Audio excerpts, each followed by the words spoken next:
நாங்க அவரை கூப்பிட்டு வச்சு எங்களை தகராறு பண்ணவரை கூப்பிட்டு வச்சு ஆக்ஷன் எடுக்கணும்னு சொல்லியிருக்கோம். யார் வீடு கிரகப்பிரவேசம்? எங்க வீடு கிரகப்பிரவேசம் சார். நாங்க வந்து திங்ஸ் வாங்கலாம்னு சொல்லி வந்து ஒரு நார்மல் மனுஷங்க தான் நாங்க, சரிங்களா? நாங்க சும்மா நார்மலா பேசிக்கும் பொழுது அவங்க வந்து டக்குனு எங்ககிட்ட இங்க பேசக்கூடாதுன்னு சொல்லி போனை பிடிங்கி எங்க கை ஓங்கி அடிக்க வந்துட்டாங்க, சரிங்களா? அதனால எங்களுக்கு கோவம் வந்துருச்சு. போன் யார் பேசுறா? போன் நான் தான் பேசிட்டு நான் தான் ஃபோன் பேசிட்டு இருந்தேன். அங்கே மீட்டிங் நடக்கிற இடத்துல ஸ்பீக்கருக்கு பக்கத்துலேயே நின்று பேசிட்டு இருந்தேன். ஸோ அதனால் அவங்க வந்து பேசாதீங்கன்னு சொன்னாங்க. நாங்கள் வந்து ரோட்டில் தானே நின்று பேசிகிட்டு இருக்கோம், கொஞ்சம் வீடு கன்சல்க்காக நாங்கள் பேசிகிட்டு இருக்கோம், வெயிட் பண்ணுங்க. நார்மலாக தான் பேசணும். கொஞ்சம் ஆஷா அவர் என்ன பண்ணார், டேய் அப்படின்ட்டு இப்படி கை வாங்க வந்தார். நான் உடனே அவர் வீடியோ பிடிக்கலான்னு இப்படி ஃபோனை எடுக்கும்போது என் ஃபோனை இப்படி பிடுங்கிட்டு ஒரு 2 பேர் எல்லாருமே வந்துட்டாங்க, கஜன்னு வந்துட்டாங்க. மீட்டிங் வந்து திராவிட முன்னேற்ற கழகம் டிஎம்கே கட்சியோட மீட்டிங் நடந்திருந்தது, சரிங்களா? தாம்பரம் மார்க்கெட்ல நடந்திருந்தது. நாங்க பல்லாவரத்துல இருந்து வரோம். இப்போ நீங்க ஏதோ புகார் கொடுக்கலையா? இல்லைங்க சார், எங்களுக்கு கொஞ்சம் வேலை இருக்கிறதுனால நாளைக்கு வரோம். அவங்க சைடுல இருந்து புகார் கொடுக்கறதா கேள்விப்பட்டோம் சார். கொடுக்கட்டும் சார். நாங்க என்ன தெரியுமா, எங்க சைடுல எங்க மேல கொடுத்தா நான் கொடுக்குறேன் சார். அங்க ஃபுட்டேஜ் இருக்குது, புரியுதுங்களா? அங்க அவ்வளவு கேமரா இருக்குது. அங்க என்ன நடந்ததுன்னு அங்க இருக்கிற மக்கள் பார்த்தாங்க. நான் வேணா அவரை எக்ரின்னு போல, நான் வேணா அவர்கிட்ட இந்த போன் புடுங்கல. ஒரு பிரெக்னென்ட் ஒரு கர்ப்பிணி பெண் எனக்கு 10 நாள்ல டெலிவரி ஆக போகுது. என் மேல கை வைக்கிறதுக்கு அவருக்கு எந்த ரூல்ஸும் கிடையாது, புரியுதுங்களா?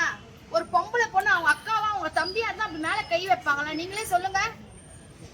அங்க இருந்த சில நிர்வாகி சொன்னாங்க நீங்க வந்து தாவேகா சேர்ந்தவங்க, அதனால வந்து இந்த திமுக கூட்டத்தை வந்து நீங்க கெடுக்கிறதுக்காக வந்து பேசுறீங்க. டேக் போட்டுட்டு இருக்கோமா இல்ல தோல்ல நீங்க அவங்க ஆர்குமென்ட் பண்ணும்போது இவ்வளவு பொருள் வாங்கி வச்சிட்டு இருக்கோம். இந்தாங்க எங்க வீட்டோட பத்திரிக்கை.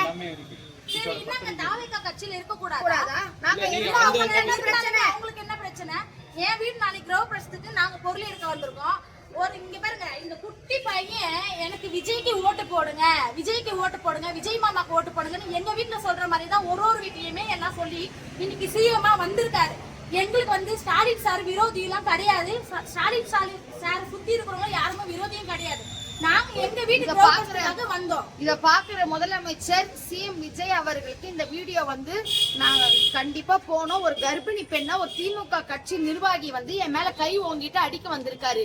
இத வந்து தாவேகா கட்சியா நீங்க இருக்கிறீங்க, அதனாலதான் இந்த மீட்டிங்கை நீங்க கெடுக்க வந்திருக்கீங்க. இப்ப என்ன கேள்வி எழுப்புறாங்க. இது ரொம்ப இதுவே. நாங்க எங்களோட ஃபேமிலி ஃபங்க்ஷன், நீங்க பாருங்க எங்களோட இன்விடேஷன், நாளைக்கு எங்களுக்கு காலையில ஃபங்க்ஷன் இருக்கு, சரிங்களா? அடுத்தவங்க மீட்டிங்கை கழிச்சு வந்து நாங்க இது பண்ணணும் எங்களுக்கு அவசியம் கிடையாது. எங்களுக்கு யாருமே அந்த மாதிரி தாவேகா நிர்வாகி எங்களுக்கு யாரும் சொல்லி கொடுக்கல, புரியுதுங்களா? எங்க ஃபேமிலி பேசுற ஒரு ஃபேமிலி ஃபங்க்ஷன் கூட ஒரு இண்டிவிஜுவலா ஒரு பர்சனலா கூட வரக்கூடாதுன்னா எங்களை எப்படி இப்படி தாக்குவாங்க? தாவேகா கட்சியால வந்து நீங்க தப்பு சொல்றீங்கன்னா ஒரு பிரெக்னன்ட் லேடி வந்து அவங்க கை ஓங்கி அடிக்க வராங்க, அதெல்லாம் வந்து தப்பு கிடையாதாங்க? தாவேகா கட்சியில இருந்து பிரெக்னன்ட் லேடி இந்த மாதிரி நீங்க கட்சியை நீங்க கெடுங்கன்னு சொல்லி அனுப்புவாங்களா? அந்த மூல அந்த வார்த்தையை சொல்றீங்க நீங்க? சரிங்கம்மா.